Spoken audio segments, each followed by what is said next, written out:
प्यार करने की सजा कैसे हो सकता। अभी सचिन यही सोच रहा था कि उसका दोस्त जोगी उसके पास आया।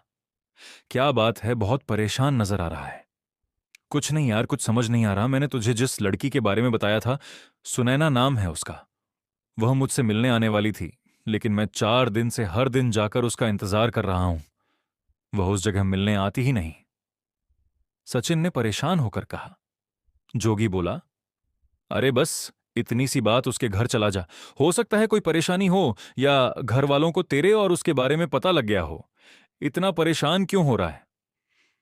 सचिन ने अपनी परेशानी बताते हुए कहा, भाई यही तो परेशानी है। मैं 2 दिन से उसका घर ढूंढ रहा हूं।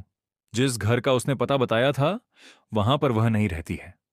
अजीब सी बात यह है कि उस मोहल्ले में उसे कोई नहीं जानता।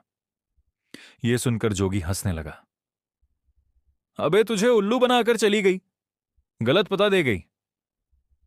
नहीं नहीं, ऐसा नहीं हो सकता। उसकी आंखों में मैंने प्यार देखा है। वह मुझे कभी धोखा नहीं दे सकती। जरूर कोई ना कोई परेशानी होगी, सचिन ने विश्वास के साथ कहा। दोनों दोस्त बातें करते करते घर की ओर चल दिए। जोगी ने कहा, भाई परेशान मत हो, अब तो रात होने वाली है। कल से फिर उसे ढूंढने की कोशिश करते हैं।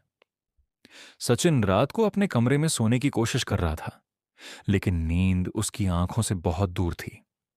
परेशानी में उसने सोचा कि कुछ देर छत पर घूम आता हूं, फ्रेश हवा में मूड ठीक हो जाएगा। वह छत पर गया।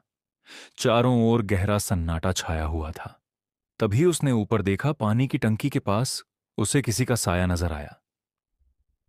इतनी रात को कौन हो सकता है, यह सोचकर सचिन ध्यान से देखने लगा। अरे लगता है मेरा ही वहम है, कोई नहीं है वहां। सचिन पीछे मुड़ा और ग्रिल के पास जाकर खड़ा हो गया। अब उसके कानों में किसी के रोने की आवाज आ रही थी। कौन है वहां, कौन रो रहा है, घबराहट और गुस्से से सचिन ने चिल्लाकर कहा। फिर वह आवाज आना बंद हो गई।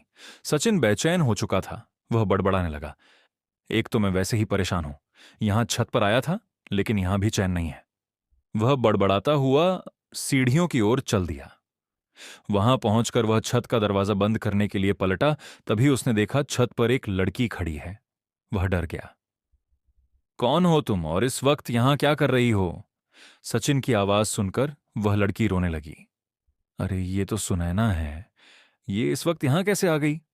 सचिन झट से छत पर पहुंच गया, लेकिन ये क्या, सुनैना का चेहरा बहुत भयानक सा लग रहा था। कम रोशनी में वह बहुत भयानक लग रही थी। उसके एक हाथ से खून बह रहा था। यह देखकर सचिन डर गया।